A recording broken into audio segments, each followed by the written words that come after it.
today we have an awesome guest with us. Her name is Karen, and she runs the Hilariously Infertile Instagram.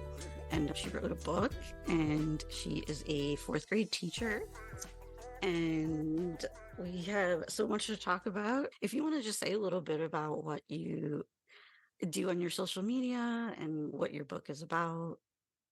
Sure. Hi. Thank you so much for having me. First of all, I'm like fangirling pretty hardcore because I've been following you for a long time. So I'm like, hi, Oh. So I have an account called Hilariously Infertile, and I wrote a book called Hilariously Infertile, One Woman's Inappropriate Quest to Help Women Laugh Through Infertility. Try to keep it all roughly the same name so it's not so confusing. I have Instagram, Facebook, and I guess Twitter, which is now called something else, which I'm like never on anymore. So Yeah, exactly. there is a Twitter account and a website, Hilariously Infertile. And basically, I went through infertility treatment and I struggled and I was very much so alone. I had like no one in my family who had gone through it. And I had a couple of coworkers that had gone through it, but no one who could be like, oh, that's normal. Oh, you need this. Don't forget that, like no one who could justify what I was going through or be like, it's okay. What you're feeling is normal. And then after I had my second daughter, I was helping some other people out through their infertility. And my husband's like, you should write a book. And I was like, literally laughed in his face. I don't even have time to read books. I'm not going to write a book.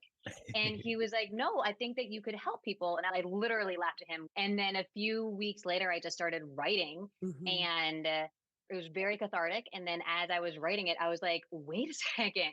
This is funny. It wasn't like a self-help book to infertility. And I remember showing it to my husband. He was like, this was not what I was expecting. But it is funny and you should keep going. And so Was I kept it going. because it felt inappropriate to him? No, I think he was just thinking more of like what to expect when you're expecting, but for infertility. You know what I mean? So at first I was like, I don't know what to do with this book. And then someone's like, you need to get on social media. And I was like, ew, I hate social media. And then 7 years ago, I got on social media and I started just posting content. And I remember when I had like 300 followers, I was like, oh my goodness, 300 people think what I'm posting is funny, It was just such a big deal to me. And now I've got a lot of followers. And the whole goal is just when you're going through infertility and you feel like you're alone and all you want to do is cry, and crying is fine. If you could come to my content and you could see it and you can be like, oh my gosh, she gets it. And I'm not alone and I'm not insane. And I can laugh at some of the stuff that's going on because if I don't laugh, I'm going to cry. And I'm probably going to cry later too. But so that's what Hilariously Infertile is. Obviously really needed. Right. The way that Teacher Misery was needed because it's interesting to me that it's still kind of unique. I think people are afraid to just come out and curse about teaching or say what actually happened because it's inappropriate. But people need a place to go to hear other people saying, this happened to me also. And this is what I'm struggling with. And is this normal? Because these extreme situations, you feel like you're the only one. So having this comfortable space for people to, of course, laugh about it. Because I never went through infertility treatments, but just being pregnant and the weird things they do to you, and the weird insensitive things that are said. And I can't even imagine there's a whole lot more poking and prodding. I could imagine there's a lot to laugh about. Yeah, exactly. The reason why I liked calling it Hilariously Infertile is because it is such an oxymoron. You don't expect those two words to go together because infertility is not hilarious. Everyone's always like, oh, is infertility funny? And I'm like, no, it's not. Right. But that person doesn't understand humor. Yeah, but there are some aspects to it that are so insane and so ridiculous that you can look at it from a funny side. It's not funny, but if we don't laugh at the insanity of it, then it's just really depressing. Exactly. And I love that. I have a couple of my family members who have had to go through that, and to see and understand it from that other side, watching them, you can see the sadness of it or the disappointment and things like that. Having this place of some people who have that same situation or same stories, or they kind of get it, like things that you may not talk about because other people might not understand it or might think it's weird or whatever. It makes them feel more quote unquote normal, and like, oh, somebody else experiences this. So I love that. Yeah, for sure. Yeah. And it's one of those things, like I said, none of my friends at the time had gone through it. I didn't have any close family members who had gone through it. And so I was really just on my own. And everyone was very supportive and great. And my husband was great and supportive, but I didn't have someone who knew what I was going through and like Exactly. really understood it. So kind of just like Teacher Misery and other pages like that, it's just creating that space where people can be like, oh my gosh, yes, I'm going through the same thing. And in the comments, connecting with each Yeah, other and create being okay, you know? community and support. Yeah. I Um, love Yeah. that so much. it's really interesting because I found that because teachers are mostly female, that when somebody is pregnant, one of the teachers, that's all they talk about. When I was pregnant with my first daughter, the whole department, there was a few men, but they were mostly middle-aged women who've been through it, and they just look at you and they want to tell you their birth stories. And I really struggled with this because I wasn't asking to talk about it. I didn't want to talk. People can't help but bring it up constantly when they look at you and they see you're pregnant. And students too, they're just like these comments that they blurt out. It gets tiring because sometimes you just want to eat your lunch and you don't want to hear about so and so's birth story where the doctor gave her an episiotomy with his hand. If you don't know what an episiotomy is, Andre, do you know what that is? I do. I mean, actually, that story and the stories of all the women in my department is why I got an elective C-section for my first kid. People will judge that pretty harshly. People have all kinds of beliefs about an elective C-section, but I really didn't know what to think about anything. And every story from anyone who had a regular kind of birth was horrifying. And then anyone who had a C-section was like, it was fine. So Right. Yeah. I said to my doctor, can I just have one of those? She was like, yeah, sure.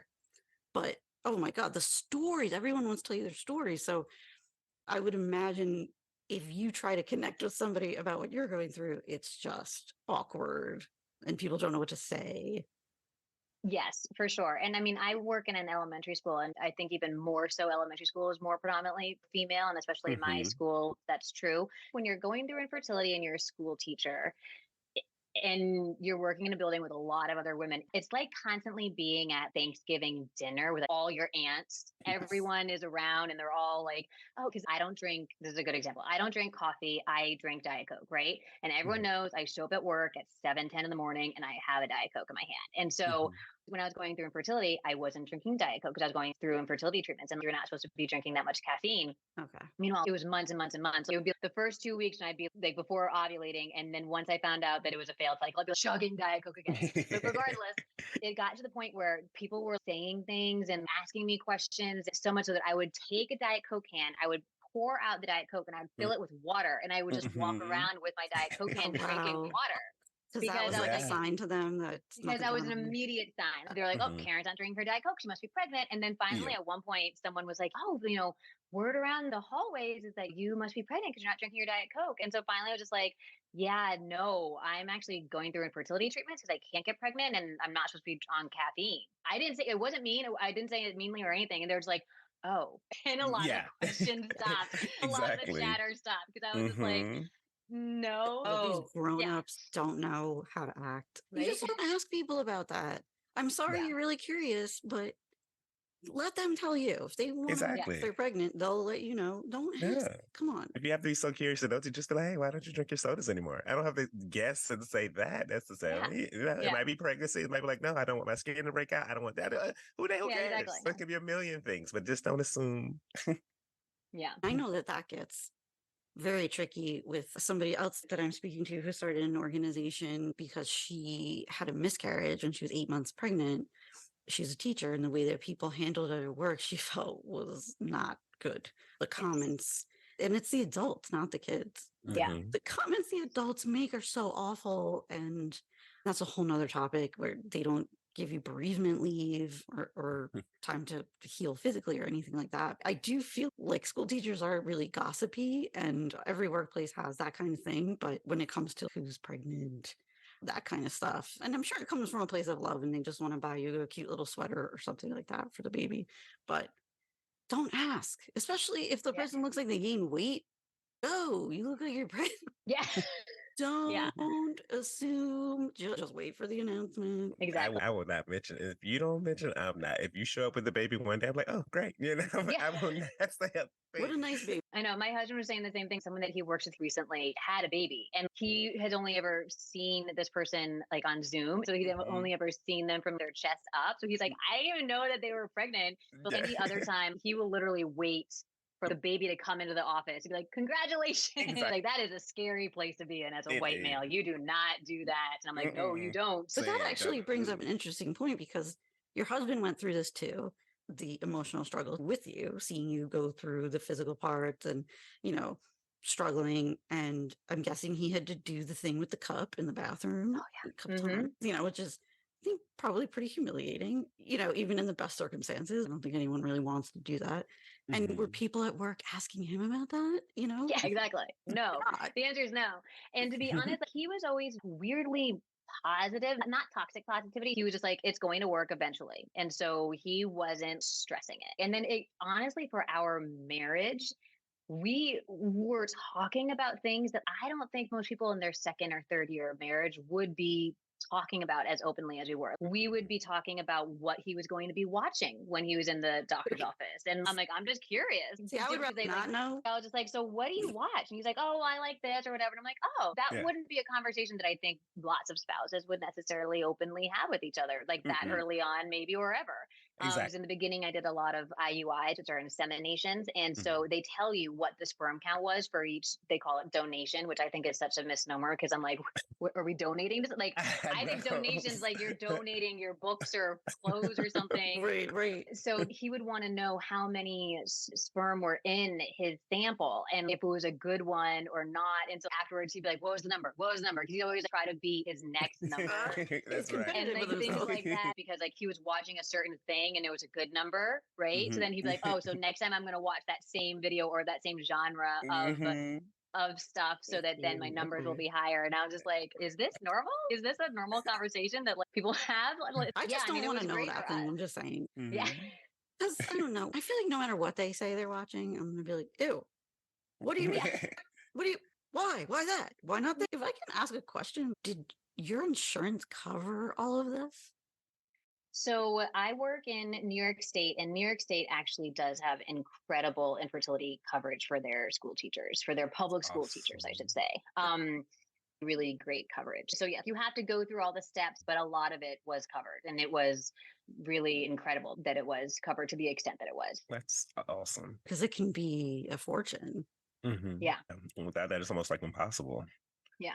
Like I was saying earlier, it's just so hard is that when you're a school teacher, you obviously like children, I would hope, because you're a school teacher, right? Especially in states where things like this aren't covered or they don't have any of this. It just seems like it's such a disconnect. You know, you've devoted your entire life to helping children and to educating children. And then they're like, oh, but you can't, we're not going to pay you to help you have children. You know what I mean? It just doesn't really make that much sense. But Or just the feelings that you would go through, I'm sure, not being able to get pregnant.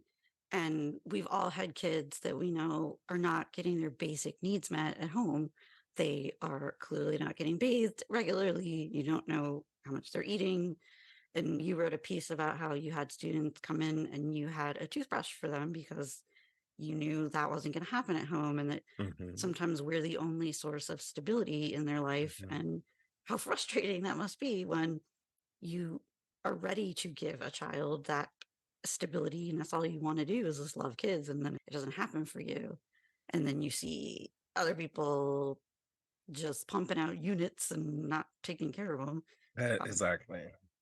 yeah, so that was definitely a major emotional challenge to going through infertility and being a school teacher because I work in a very low socioeconomic school. We're a Title I school. We have, I think it's like 90% free or reduced lunch. When I was going through my first round of infertility, I was teaching first grade. So they're even littler, right? Yes. And like you said, I had students coming in and their teeth weren't brushed and not just like, oh, just not brushed that day. Like not at all because the brat which I would just be like working in a small group at your kidney table and doing reading groups and everything and being like, oh my gosh, like, and so, you know, getting a toothbrush and making sure they have this and making sure they have winter coats and things like that. They're eating and that part, you know, that their clothes are clean and they come in, their clothes are the state. So they have one sweatshirt. They wear it all 5 days. When bathing happens once a week, when some families, not all, so seeing that and then being like, I want to try to get pregnant. I can't get pregnant. Okay. I'm going to go through infertility. It adds a different level emotionally to it. And I remember there was one procedure that I had done, and it was a painful procedure. They shoot saline up inside of you, and I wasn't expecting it to be as painful as it was. And I was sitting at NYU on like this like stone wall area on First Avenue, and it was January, and I was freezing cold, and I just had this procedure, and I could like barely walk. And I'd taken days, and I knew I was going to have to take more days for infertility stuff. So I was going back to work that afternoon. And I just remember crying hysterically and calling my sister and being like, I have to go and get my car and go to work and teach 6-year-olds right now. And I can't walk, and I was in unbearable pain. And so it was a lot, especially later on when I was going through infertility treatment, when I had fourth graders. It was also a lot, but I had already had a child. I knew that, okay, I have one child. If none of this works, I still have one child. But going through it the first time, I was just like, I don't know if this is ever going to work. And I have to go teach other people's kids who I love. There's so many layers of heartbreak that there's a lot to handle. Well, I'm curious how supportive or unsupportive administration was with leaving early for appointments. And so I've actually gotten a decent amount of messages from women or even husbands, their wives are going through infertility treatments, and administration, they're mean about it. They don't take it seriously. They don't see it as a real medical appointment. It's very like, you need to make those appointments after school hours. And they don't seem to get that when you're trying to get pregnant, it's a real specific window. And exactly. They don't care really what the science behind it is. They don't want you to leave 20 minutes early. There's some really awful comments. Someone was like, why don't you just adopt? We have so many kids that need a home. And somebody else was like, why are you going to that fertility doctor? It's an hour away. There's one that's like 5 minutes from here. So-and-so got pregnant from her. And I just call her, so then you won't have to be gone so long. I mean, talk about how are these people human and how do they get these jobs? Right. But like, was yours for the most part? They knew what was going on. They were okay with it. Yeah. So in the beginning, I was kind of more tight-lipped about it. But then I realized, so for my first round of infertility treatments, I was living in New York City, and I teach right north of New York City. So I was driving up, I'd have to drive to the clinic and then go from the clinic up to where I teach. And so I could pretty much make it. There were a few times that I was driving like an insane person, but I didn't have to tell them so much for my first time. My second time that I was going through infertility treatment, we had moved to a suburb of New York City. So I was living like an hour north of New York City, and I woke up at like 4:45 in the morning. So I could leave my house at 5:45 in the morning. So I could get down to New York City by 6:45 and park my car by 6:45. So I could be in the elevator vestibule for the clinic by 6:45. And then that would mean I'd be the first person into the clinic for morning monitoring for blood and ultrasound. So then I could get my car and get back up to where I teach and be there by the 8:25 bell. And there was one time where like this major highway was just closed.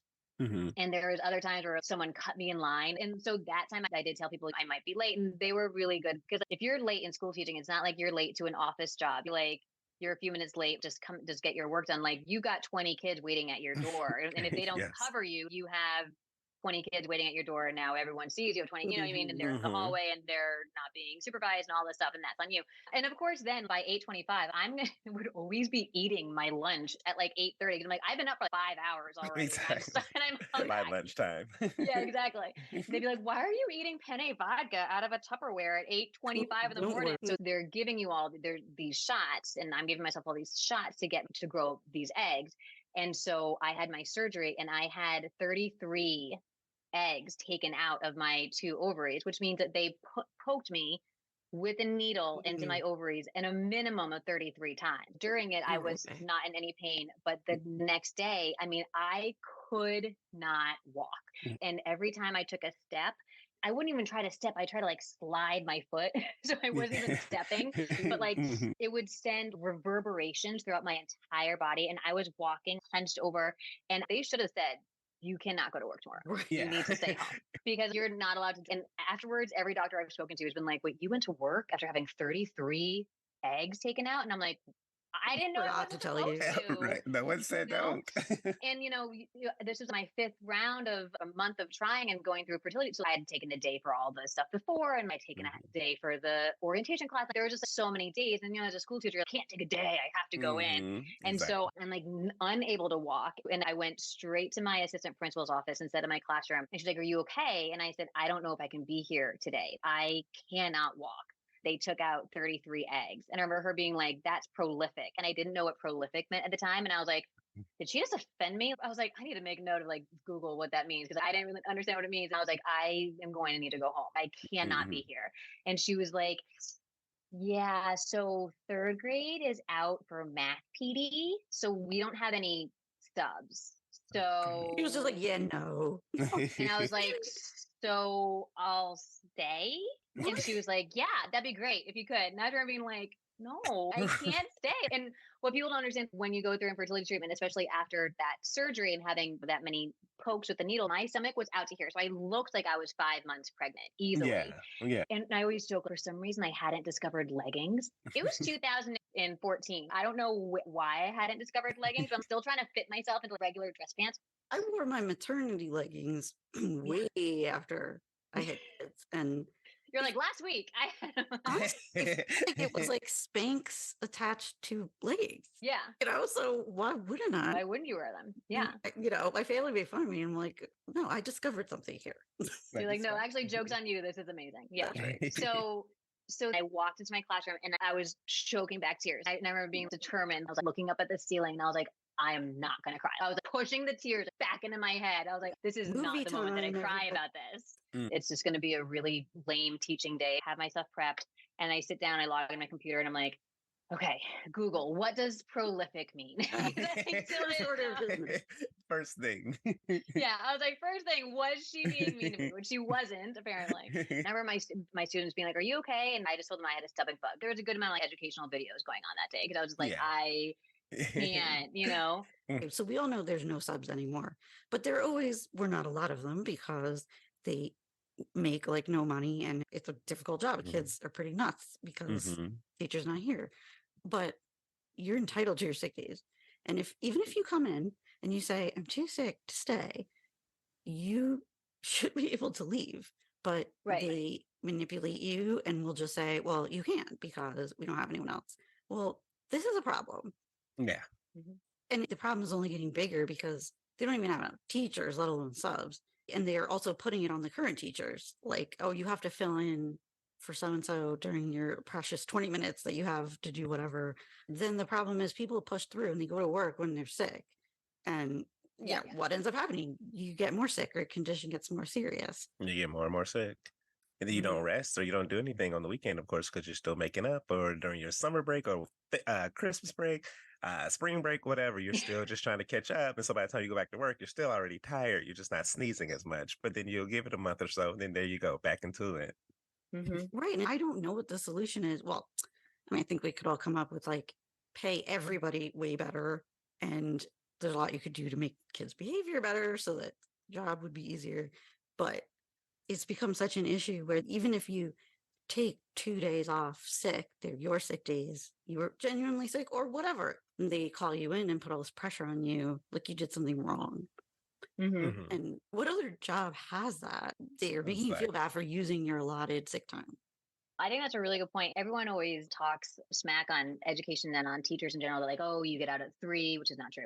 And you get summers off and it's such a cush job and all this stuff. But I think what people don't understand also is that even maternity leave, at least in my state or in my district, there isn't maternity leave. We have to use our sick days.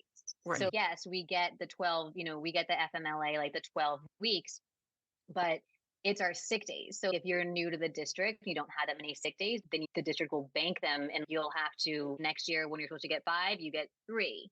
And then you'll have to keep giving back. You have to keep owing to the district. And it's just so funny because most corporate jobs, like a lot of the rest of my family is all in business. And so they have their maternity leave and they have their PTO and sick time and all that stuff. And it's separate. And I'm like, no, it's not separate for us. Like, we don't have maternity leave. We just get our sick days and that's taken away. So it would be like taking off your PTO. And I think people don't understand that. And that's kind of messed up because then you don't have sick time. And then you have a kid and your kid's sick, and then you need to take sick days, or you're sick because your kid's bringing home stuff from daycare or whatever, or you're legitimately sick, and then you're like, I don't have any more sick days left. So then you have to force yourself to go to work again because you didn't have maternity leave. It's really an issue because then again, people aren't resting or going to the doctor, which causes other issues. I don't know what the solution is. This goes to a much bigger problem, which is we're just losing teachers left and right. So, of course, there's no subs. It pays so little, and it's hard. It's really hard. And you're just jumping into all different kinds of things all the time, and the kids are so disrespectful. The shaming people, has that happened to either of you, where you're called into a meeting to talk about how you were using your sick days, basically, and were made to feel bad about it? We need to talk about how many sick days you've used, and they're yours. I've definitely been called, like, just tried to tell stuff about mine. But again, my grandmother was a teacher. My mom still teaches. A lot of people in my family are educators. My grandmother taught for years. And so she gives me a lot of advice that a lot of principals and other people wouldn't like me to do, especially, like I said, with the whole doing my own internship. But she's always told me, like, do not save sick days. She was like, if you have 10 sick days, she said, use 11. It doesn't matter, because at the end of the day, those same principals, the main ones who say something to you when you go to their office, ask them a question, they're always the ones who went home early, or they had to go take a meeting off of campus, or they had to go do this. So they're not the ones that are staying either. So don't let them make you feel bad. At the end of the day, you have to take care of you. If you can't take care of yourself, then you're not going to be good for anybody else. So I'm using every day I have. I don't care. Be upset, if we don't have enough subs. That's really not my issue. My issue is my classroom and my 40 kids. All that other admin part is for exactly who that's called and what's that called? Admin. I don't know what to tell you. God forbid admin jumps in and subs, because oh my gosh, can you imagine? Like, you have no subs, but there are plenty of adults in this building, and a lot of them are just sitting there. So what's the problem? Get in there, show them how it's done. Come on. Right. And they obviously find work around kids. They're here. So it's crazy. Yeah. I haven't had it where it's been my building, but there have been in the district. You do get an envelope in your mailbox from personnel. You've taken too many days or things like that, or you're about to hit more than 10 or something like that. You obviously have a strong union, so there's things they can and can't do, and those are your sick days. You're entitled to those. You can't actually get in trouble for using them. I recently asked my followers to comment a funny insult they were called by a student, like a funny name or insult. I love this. So I typed up some of them and I sent you guys some. I saw this in my email. It said, "Don't open." I think it's funnier to get your first reaction. Absolutely. All right. Especially with DeAndre. We're getting his first ever reaction to hearing that the parent wants the teacher to dig through the kid's poop with a fork and a clothespin because the kid swallowed a watch battery. It's like, we're not doing that. What? They want the teacher to find it in the kid's poop. So did they watch their bodily fluid, their bloodborne pathogens video? Because you're actually not supposed to do that. At all. That's what it's at all. Well, that's a perfect comeback to that parent. Well, actually, I was recently informed during my professional development session that I'm not allowed. That I did on mute while watching Paramount Plus. Yes. That part right there. Exactly. Yeah. So I definitely was not watching Yellowstone while it's supposed to be right. that. Just every year we need to remind you, don't touch fecal matter or vomit with your bare hands. With your bare hands. We're all trying to do that all the time. I sent that email to my assistant principal because I was trying to get these videos just done with. It's just easier to get them done while I'm watching TV at night. I don't just have the computer going as opposed to doing it in September when they're all due. And so I was like, do you have the link? Whatever. I realized I could go back and get last year's link. And so then he followed up and he's like, is everything okay? And I was like, yeah, no, I was having some really deep cravings to touch some bodily fluid with my bare hands. So I am just so happy that I watched that video because now I remember that I'm like, he was like, cool, glad I could help. I'm like, you don't even get what I'm saying. Exactly. No sense of never humor, mind. but yeah. Those PD sessions, they're just so useful. Everything about them. Everything. How to use a ladder properly. Because all that like ladder climbing we're doing all day long. And you don't have one in your classroom? Yeah. I mean, and do you know that you have to like step on each step and not 3 steps at a time? And then you don't jump off of it. You have to go back down. I mean, so great. Thank you. Okay, so I have the email open with some of the things that people have been called. Okay. Let me see. Karen, do you want to go ahead and read your first one? Mm. It says, I was on hallway duty wearing orange and wouldn't let a student in the building before the bell. He called me a pumpkin bitch. See, I love when they take what you're wearing And work it into the insult. Yeah, Yeah. that's Yeah. creative. It's especially creative, when it's yeah. seasonal. You know? Like, Yeah. you're not, I'd you be like, know, no, I'm a spicy pumpkin bitch. Get it right. Exactly right. Get that's it right. right. Love it. Thank Pumpkin you. spice. Yes, I love it. It's like, I feel like you get less mad when it's extra creative. Oh, Because for sure. kids call teachers a bitch all the time.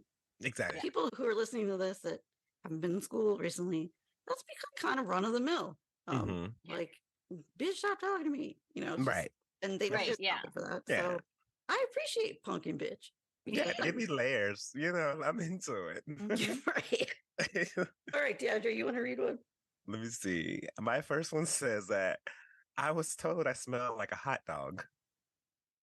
Like a boiled hot dog, because that's That's- worse. If it's like a that- grilled hot dog, there's a difference. Or is it raw out the package? Because that's a whole other thing itself too. wouldn't It's use like, what are we Raw out talking the package about? with like the watery juice that's still on it. Right. I mean, no matter what, it's very disgusting. It's not good. No matter what, it's Mm-mm. not And the good. kid can't even get in trouble if you're leaning over trying to help them and they're like, "Oh, miss, you smell like a hot dog." You're like, "Oh, Oh, yeah. You Like, know. okay, thank you." Mhm. But Right. Yeah. gross. Well, good. That's my favorite food. Don't worry. Yeah. Well, you smell like the boiled pretzels on the street or whatever. I don't even know what you come back with. Just- Exactly. Yeah, well, thank you for that. Just an observation. Okay, I have a kid told me I look like an ogre's asshole. Oh. Oh. So Oh. creative. It is. Yeah, I it's was first. I want to creative. know where did you see one? I was To gonna say, know. is this like Shrek's? I And feel like like- Shrek's is not that bad. I think it's probably No. cute, right? Yeah. So it's got to be worse than that. Exactly. And I It's mean, like you're not just an ogre, you're an ogre's asshole. Like the balloon knot, the actual. yeah, exactly. Butthole, Like, yeah, like- wow. But yeah. Like that's very specific. I Like, feel thank like you. that's the kind of thing that I would laugh at if a kid Oh yeah. like you look like an ogre's asshole. I just start like what? Yeah. I'd probably be like, thank you. I know. I And the worst appreciate part that. is we're not supposed to say anything back. Mm. We have to be the adult. Mhm. Right. Just You know. okay. I can't lie. I've snuck a few in over the years. but Wait, what was that? you know, whenever they say something crazy, you just frame it a certain way. You're like, what if somebody said this to you? How would you feel? You know? Okay, like I'm not saying it to you. I'm just saying. What if someone said Hypothetically. that? Yeah, you know. Oh, yeah, I we really wouldn't like like that idea. Just Good give it back in idea. a certain way. See, what if someone said you were a pansy ass bitch? Right. How would you feel? How would that make Yeah. you feel? Wouldn't that be Yeah. hurtful? It's Choose our hurtful. words better. Yeah. I like that. I like that a lot. All right, Karen, what else you got? Okay, this next one says that I was called a doorknob, Oh, which I think is kind of like dumb because there's that saying dumb as a doorknob. I think that is kind doorknob. of funny. A Yeah. doorknob. I was called a doorknob. Okay, It'd be here's- funnier if like we knew the context because it's like a bald man that was Yeah. called like a doorknob. Exactly. Here's the thing, though. My mind immediately thought everybody gets a turn. I'm about to say, so everybody gets a turn? Like, is it one of those Oh, doorknobs? See, you guys are like the higher- village higher. bicycle. Everybody gets a ride. Yeah, You know, like, everyone gets a ride. Yeah. Right. it could A be little different. dirty. Yeah, I mean it's That- dirty. You need to spray it down with some hand sanitizer for sure. It's not Mm-mm. sanitary. Dre, go ahead. So I was called a trick ass hoe. Told her that I was before, but not anymore. And she was quiet after that. Exactly. See, that would be my response. I am with this teacher. I'm like, you know, Yeah. I used to be. And I'd be I like, only on the weekends. Sorry. Exactly. That's really And- smart because the kid can't tattle on the teacher because then they would have to say, "I called my teacher a trick ass hoe." So, Yeah. Right. Right. so that's actually really smart. It's like a prostitute, like a Trick ass. Oh yeah, you turn in tricks. You're a prostitute. Yeah. trick ass hoe. It's repetitive, Yeah. Oh yeah. It's saying the same thing over and over, you know. right? But I guess also it technically to be a hoe, you don't have to charge. So the trick Okay. ass hoe is making money. So at So least they're you're doing also both. They're a business yeah, person and You're a business exactly. and You getting- know, You're an entrepreneur. Yeah. you're an entrepreneur. I like that. great. Okay, not so bad now, actually.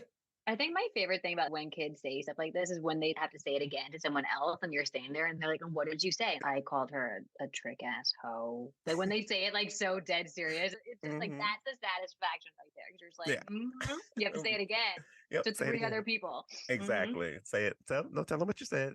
But Yeah. if it's something embarrassing they said about you, then that's just humiliating. I've been there. Mm. So my first year teaching, I was emailed it like a DM conversation. I feel like back then it was like instant messenger or something between two of my students. They were saying really mean things about me, mostly that I was dumb, different ways of saying that somebody is dumb. And so someone anonymously emailed this to me. We never figured out who. I started to think it was one of the two kids in the conversation, that they wanted me to see it because they hated me, whatever. It was this whole convoluted thing. So administration called the two kids into the conference room, both sets of parents, and like a couple of different administrators, head of my department, and me, and handed out transcripts of the conversation, and we all read it together. Jesus. And I wanted to die. I mean, it was like, she just like sits there eating her yogurt, because this class was during lunch. It was like lunch class. Yeah. Just talking about the dumbest shit, and I just hate her. And da, da, da. And I was just like, why do they hate me that I eat yogurt? Now I would be like, can we not do this? Why don't you can all read it silently? And do we really have to round robin this right now? Exactly. like, We're not popcorn, going to. maybe. Like not popcorn. Yeah. Call the next reader, please. Like, no, we're not doing this. Yeah. It could get that bad, actually. Yeah. No, I'm not coming to that meeting. Yeah. I didn't know what I was walking into. Okay, here's another holiday themed insult. It was around Thanksgiving time, and I was called a turkey dick. A turkey. Oh. I like it. It's okay. What do turkey dicks look like? Wait, hold on. I'm Googling what. I just love that we're all thinking about Thanksgiving. So yeah. I'm totally Googling this. Oh. Yes. Okay. What? Hold on. I have a diagram of like just a turkey's testicles. Yeah. They have all the parts. Okay. I mean, it looks pretty wrinkly. Yeah. It's gross. Okay. It's pretty bad. That's a bad one. Yeah. That's kind of rude. Okay. So it's worse than just being dick. Yeah. Yeah. It's even worse. That's like visual on it. I would say so. Okay. I would definitely, if someone said that to me though, I'd be like, hold up, let me Google. Exactly. Give me a moment. That's fine. Never Googled stuff. I would ask other students, which is probably not smart. But whenever I would hear a term I didn't know, I'm afraid to Google it, because I don't even want it on my search history, because it could be something really fucked up.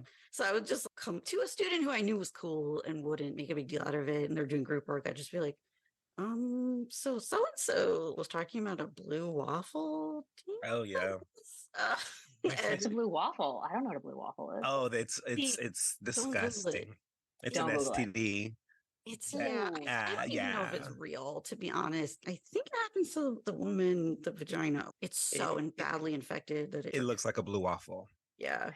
See, this is something that, like, at least like in my elementary school, we deal with once you get like 4th, 5th grade, maybe a little bit. I feel like that just adds a whole nother level to middle school and upper school teaching. Exactly. Like, being hip on like all this, knowing all the stuff that they're saying. Yeah. I don't know if you guys saw, but some students are like learning curses in sign language. They can curse their teachers in sign language in front of their faces. Yeah. And which is worse, being called a blue waffle or being cursed out in sign language in front of your face? I know, The waffle's worse because it's the waffle.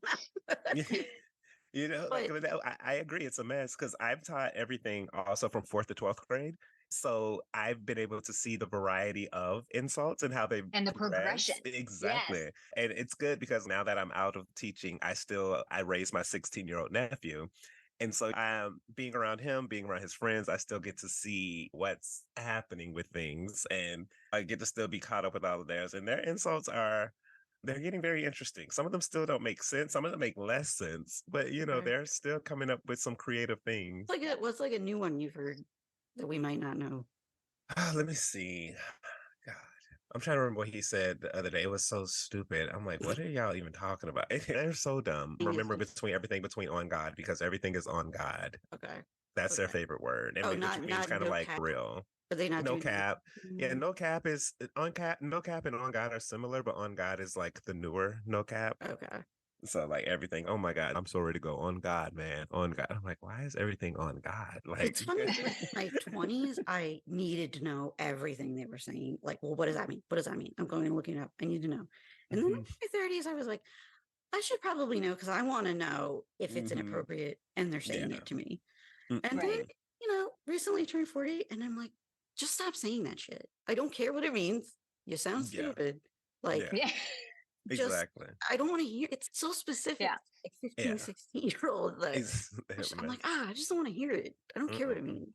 You know? Oh, Yeah. yeah. He told me yesterday some girl was trying to riz on him. Oh, She's this trying is to about what? 2 years old, I'd say. Yeah. Yeah. And that was one of my first times hearing that one. I was like, she's trying to do what on you? He's like, she's trying to riz on me. I was like, Right. okay. It's like she's coming on you. And I was like, should I be worried? What is that? And he was like, oh, no, no, no. Like, she's like flirting with me. I was like, ow, why don't you just say that? You I'm gotta so, wonder how where that does even comes Riz from. even get there? Like, what is Riz? Yeah. Yeah. I think they mostly do it making fun of people. I had a student, such a nice kid, and he asked a girl out on a date, and the whole class found out, and they were like jokingly calling him the Riz God, but it was to make him feel bad. And I was like, well, none of you have the balls to go and ask a girl out on a real date. So Yeah. Right. he is the Riz God. The rest of them are all just the whole sliding into the DMs. Yeah. They don't Yeah. actually ask anyone in person anymore. Do you want to hang out or go Mm-mm. somewhere? Oh yeah. Exactly. No. Mm-mm. So I'm like, listen, Never. this guy actually like did the thing. Exactly. I'm proud of him. Yes. Go on, Riz God.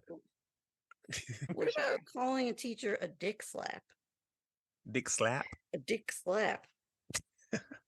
um, Slap. I feel like I'd get mad about I'm that. like, It's yeah, like, disgusting. like what? And it's not a thing, it's an action. Exactly. Yeah. I was trying. I don't even. I'd Yeah. be like, and it's awesome. Yeah. Makes a lot of noise. What do you like? What Right, you know? like- What do you want? Yeah, like yeah, okay, great.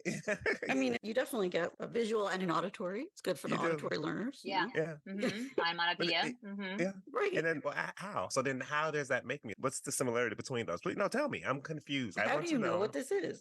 Yeah, I just Right. want to understand what you mean by that. Yeah. Or like yours isn't big enough to do that. So, Right. You're like, no, it actually smacks like a beaver. I'm like, Exactly. Like boom. Yeah. but we're just supposed to be like, oh, okay, thank you. Like, Don't say that Interesting. anymore. That's not school appropriate. Yeah. yeah.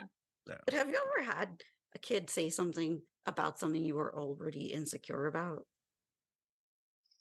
Little kids will do it not knowing. I think. Exactly. Yeah. That's what I'm trying to think of, like purposefully done. One time I got poisoned. I'm highly allergic to poison ivy, and I had gone to like an apple orchard, and I got poison ivy all over my face, all over my neck, on my arm, all across my chest. And it's September, October. It's not like I can wear a hoodie to school, you know? Mhm. And I remember people them being like, it looks bad. And then like, throughout the day, it's a rat, it's blistered. You know what I mean? It's going through different stages of Yeah. poison ivy-ing Mhm. or whatever.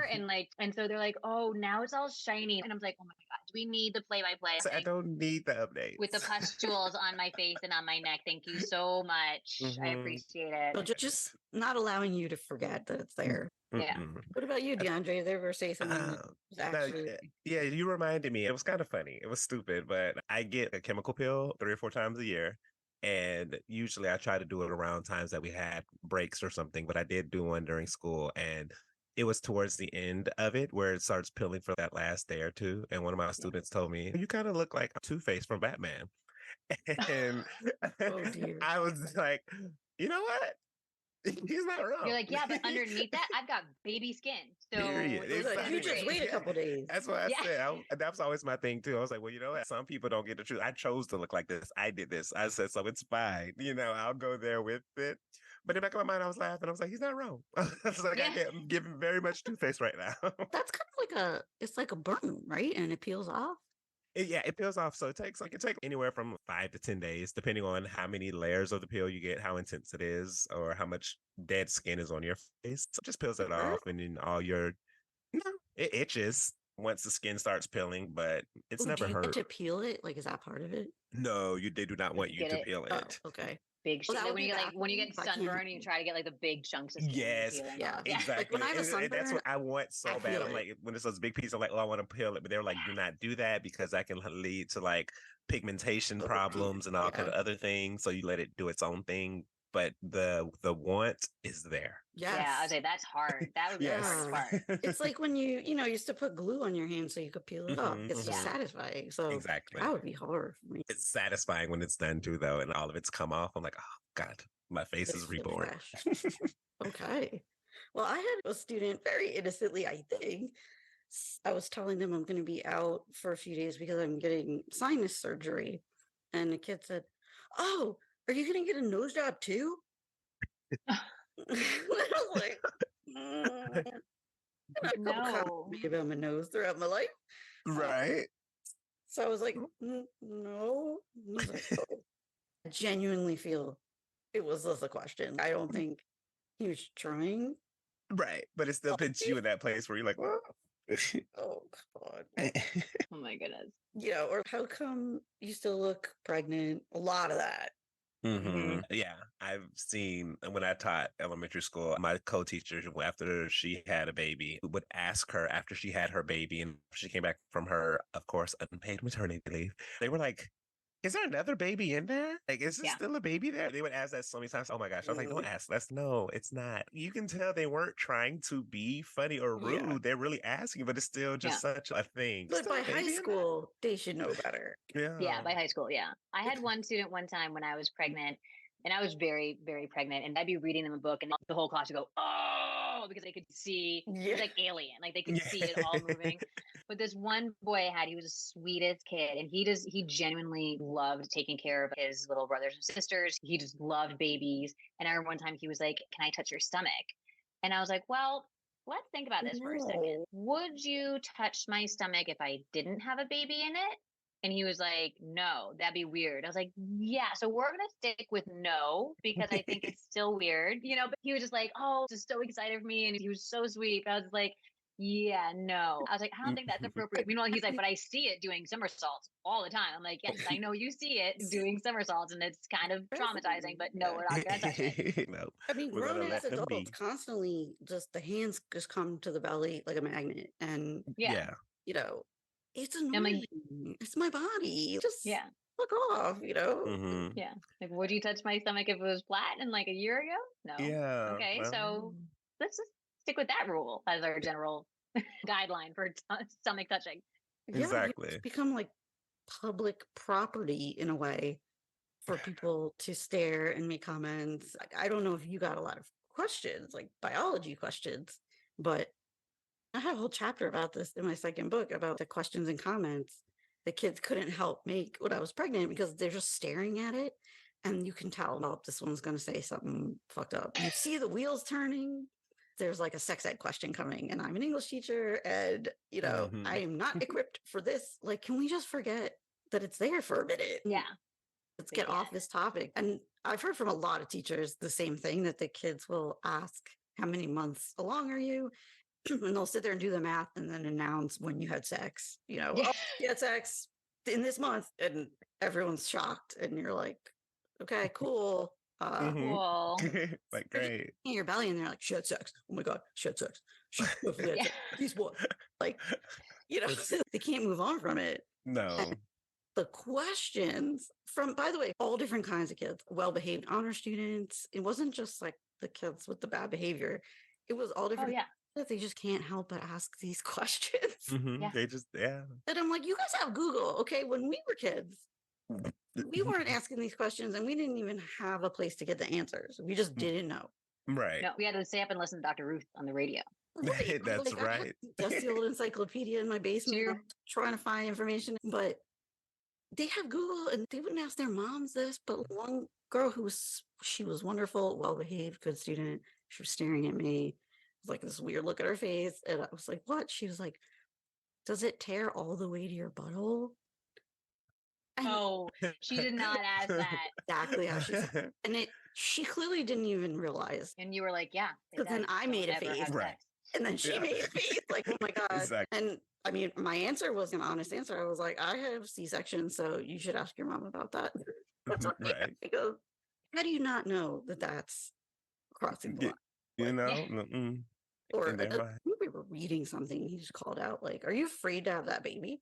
My first one. And I was like, not really. And he was like, it's going to like destroy your veg. And I was like, I'm kind of scared.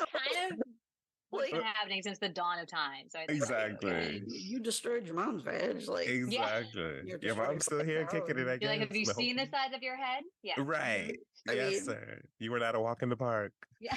They want to tell you their birth stories. They just constantly looking at you and thinking about this. So they all have weird birth stories where you're like, this seems real. One was born on a couch. My mom sat down on a couch and my head popped out.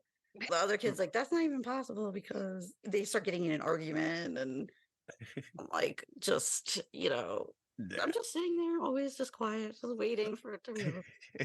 But I had a mom recently because we were doing parent teacher conferences, and we've decided ever since COVID that, and I think it's actually a good idea because I think you get better attendance for parent teacher conferences if you give them the option of doing it on Zoom. So they could do it from their job or from their house or Right. whatever. So this mom had literally just had a baby, so she opted for Zoom. And so we were Zooming, and she was nursing, and she was covered and everything, and I don't care, whatever. I'm also a mom. And then we were done talking. So I was like, how's the baby doing? And she's like, oh, it's so good. And she goes like, moves the camera down and just, yeah. And I was like, okay. So I just saw everything, which she was comfortable with that. In the moment, it was very, very genuine in the moment. But then afterwards, I was like, huh, it was maybe a little bit weird. I don't know. It wasn't, but it was, but it wasn't. It was just, yeah. I forget that those are private or like supposed to be hidden, because in the hospital, you're so exposed, they're coming in, these like lactation nut jobs coming in with the, did you try it yet? And did you try this? Yeah. And they just like whip you out of your gown, and everyone's coming in and poking and squeezing, And, if you're breastfeeding, whether you're covering up or not, you just feel exposed. But have you ever had a parent conference where a kid who's old enough to demand the milk is demanding it, like a 3 or 4-year-old is like, I want milk. Yep. Mom starts breastfeeding that kid. I have, and You it's have? very weird. Yes, and I have a parent who used to go and try to have us put her breast milk in the refrigerator for her child. She said that she breastfeeds all of her children. It wasn't even from that child. Her oldest child was, I don't think she was feeding the oldest, but she had maybe a 6th grader, a 4th, a 3rd, a 1st, and then like 2 babies at home. She was one of the ones like, just had a whole bunch of them just back to back. And she was like, as long as she produces breast milk and she produces enough for the newborn baby, she likes to give it to all of the children. She said, because there's still good things in there for all of them. And so the children, she said, liked it. And she would try to bring it. She's like, can you store this in the fridge? I'm like, I'm not going to be able to. No. Just listen. Everything goes back to the bodily fluid. Yeah, sure. Right. That's what you can say. Well, we have this training, and so I'm not allowed to. I'm not, But look, don't put anything on the teacher. If it can't go in a thermos with an ice pack, then no. Yeah. I'm not if going he to can make carry a his own. Yeah, But and I don't. look, I don't that's want. your thing. There's somebody listening right now that's like, "Hey, there's nothing wrong with breast milk and breastfeeding like 20 or whatever. That's a personal choice." That's your thing. Yeah, I agree. I mean, I did it a couple times, and I was like, "This sucks." So, but I know there's people that they enjoy it, and some people, and that's your thing. I don't judge. That's fine, because I don't drink cow's milk. I drink almond milk, oat milk kind of guy. I don't do the cow. So if you want to drink cow milk, if you want to drink breast milk, whatever, that's your thing. Yeah. I'm not going to store it for you. Yeah, that was what I was going to say. Like, that's fine. Breastfeeding like your 4-year-old. Look, I'm not a medical person. I'm not a nutritionist. I can't say we should be or should not be doing that. What worked for me is not that. But there's something to be said for like, you are making this whole conference room full of people uncomfortable with that much older child yelling. Standing there and drinking. And then, and you're not covering it. I don't know. I know there's people, because there's people on my Instagram that will argue about everything. You could be like, I love dogs, and they'll be like, fuck you. You should say you love rescue dogs only, because exactly right. No, so and you should only love rescue pit bulls because they're the only ones that get adopted. Well, you should only love the red nose one because it's always something. It's always something. So I know somebody's mad right now, like, why can't they breastfeed? The 5-year-old. And I'm not saying they can or shouldn't. I'm just saying it's a little weird. Yeah. Have either of you had a parent say, "I want you to chew the food" for the kid? No, never. Never. No. I've had special requests about it where they've asked me, can I warm this up for them in certain ways? Or can you cut this up? They don't know how to cut as well. And I'm like, well, you should probably cut them before they bring it to school. I'll definitely have that conversation. So I get requests for food, but it was never chew. No. Yeah. Because Alicia Silverstone was like, a few years ago, there was a lot of controversy. That was like a thing that she would chew and then give it to him. And she said, "Oh, that's what mother birds do," And Oh, Uh, Some different species. oh, Yeah. right. yeah. I Yeah. would be disgusted to have my mom try to hand me some food at her. I'm like, girl, what are you doing? Yeah. No, ma'am, I don't want that. Baby, like, let's say instead of baby food that's already mashed up, it doesn't Right. sanitary. I don't know. But have you guys been asked to wipe a kid whenever they go to the bathroom? I feel like that's Yes, common. I've Well, had I think that. I worked in an ABA classroom, so applied behavior analysis classroom. Mhm. So I was a teaching assistant. Yes, we had to, and it was a middle school ABA classroom. So we had to, Oh, change maxi yeah. pads. We had to Hmm. go to the bathroom, wipe, do all that stuff. That's So different. I'm talking about it's like a yeah, regular fourth Yeah. grader. Like my kid Just doesn't wipe that good, so can you go in there? no, No. no. no. Maybe you should spend the Christmas break helping him learn. Yeah. I don't know what to tell you. No, I'm not. I have like held tissues to kids' noses though, and even up until in fourth grade, being like, Hmm. "This is how you blow your nose, so that Exactly. so the boogers get in the tissue because you're just blowing your nose on the floor. Like that's Hmm. But that's for Exactly. everybody's benefit. Because yeah, Yes. yeah, that's true. although the wiping Exactly. is too, because that, It's true. wiping, like, Yeah. you know, Yeah. No, I've done the same with the tissue with the nose. I definitely not do it. And I Mhm. like blow. Blow again. Blow hard. Like you see, Yeah. all of this should be in Now he's here. full. Yes. Yeah. Hmm. Yes. it's those weird things as a parent, you're like, oh, that's non-intuitive. Like some Right. Hmm. things are, and then with that, I just realized I have a 5-year-old that she really Hmm. doesn't know how to blow her nose. She's just wiping it, but she Yeah. doesn't know how to get Yeah. stuff out. Exactly. And we had to practice a lot. You push the Mhm. air out. It's like you're blowing out a candle on your birthday, Mhm. but through your nose. It's like Ex- it's, Exactly. practice. That's the biggest Yeah. thing. That's why you hold it. I tell like blow and blow and blow again because they don't. They'll just wipe. They wipe that little dribble of snot that's Right. And hanging then it just out. doesn't. Yeah, it doesn't And do it's, anything. you did Yeah. nothing. So I Mhm. had these two brothers one time. They were 1 year apart, and they were geniuses. Like they were super, super, super smart kids, and neither one of them knew how to blow their noses. And by the time I got to the second one, I felt like I had a good enough relationship with the mom. So just like his older brother, genius, and went to the parent teacher conference, and she's Mhm. like, "Okay, well, is there anything you want us to work on?" And I was like, funny you should say that. Yeah, this child, just like his older brother, also doesn't know how to blow his nose. And she was just like she was just so Mhm. surprised. I was like, so we're Mhm. working on it. If you wouldn't mind helping out at home too. She wasn't embarrassed or anything. I think she just like never thought of it. Like, give Yeah. them a tissue, they don't know what to do with it. yeah, Like, it's interesting. Hmm. yeah, it's I so also funny. did the wiping, like I never explicitly was like, here's the method, it was like you wipe, right? Right. Like you take this Yeah. and you wipe. But then, of course, as a parent, you notice the younger one, like, somewhere doesn't Mhm. look that clean. Yeah. Talk about Like, this, you know, wiping's not optional. Yeah. Yeah. right? It's Let me, but the thing is, she was wiping, but Hmm. quite ineffectively. And then I Exactly. suddenly realized they stand up to wipe, both my kids. They are done doing whatever they're doing, and then they stand up. And now you're closing everything off, right? Right. Think about it. Like, this Right. is Yeah. simple, but Yeah.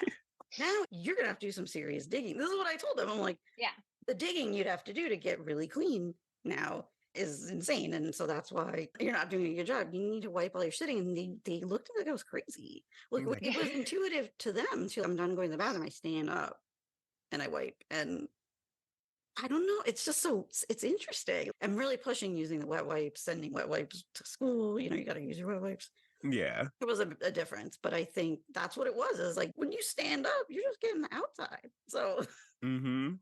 I Like, had an incident with my class this spring, and typically fourth grade, I don't have to do the whole y'all smell thing that much, right? hmm. But this spring, it was just, there was a few days where I was just like, oh my gosh. So I found some videos. And so then I paused it and I'm like, front and back.